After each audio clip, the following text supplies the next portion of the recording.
As the Lord continues to grow Lighthouse Baptist Church, it is becoming more obvious of our need to build. We claim the promise of Matthew 16:18, where Jesus promises to build his church.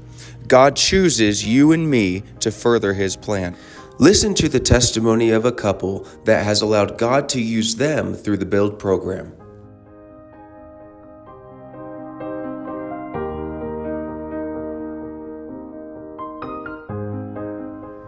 I think it's just an amazing opportunity that our church has to enrich the community. It's rare that you get that special of an opportunity. We all always say something like that, I want to be a part, I want to be a blessing to the community, but really being able to have the opportunity to increase the church's reach in an area that we were both born and raised in, and see souls saved and be a blessing to the kids and continue growing the school is a unique opportunity that not all generations get. Well, yeah, it's such a need for our community, but this is something I've dreamed about since I was a kid. I remember my parents talking about it and giving towards it ever since my Uncle Larry was the pastor here, and we would pray about it. And we originally were going to try to buy the field across right here, but we always wanted to build a community center and grow the school, and just so many families come and the kids get saved, families get saved, and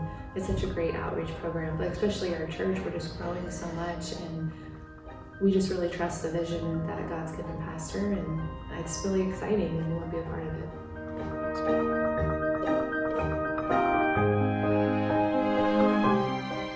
Yeah, I think God has provided, like we were kind of discussing, through the amounts that we've committed. Those amounts are always something you pray about, and you don't always necessarily have the answer for exactly the amount that you may have committed to, how that's going to get accomplished. You have ideas, but it's been amazing to watch God actually provide those amounts in ways we wouldn't necessarily have expected or knew that they were going to come.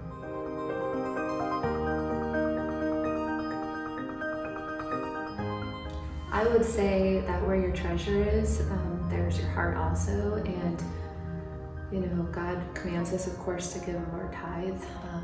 But above that is what really matters to you is usually what you spend your money on, your time on, things like that. And it's an investment, an eternal investment that you may not see their reward now, but you will later. And it's just such an amazing thing, and there's no greater joy than giving, and you won't really experience that until you actually give. I think the last thing that we wanted to say, from the two of us and just the family in general, just thank you for everybody who gave to the Build Fund, very specifically after Steve's passing, and in his name.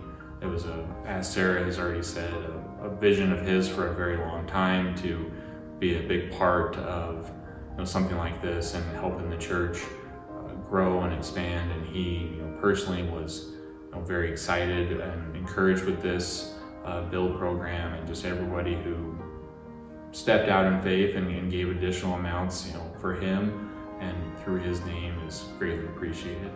Yeah, he loved this church, and he loved Pastor Burkett, and he just loved this community so much. And I remember when he helped build our current church and did all the welding for it, and just been praying for this for so long. He was really excited to be a part of this, and just thank you to everybody who gave in his memory. And I know we're just under 5,000 for that, and it's just amazing to see that coming in. And I just want to say thank you, and I know that he'd be really excited about it. Please be in prayer as to what the Lord would have you to commit next week on Groundbreaking Sunday.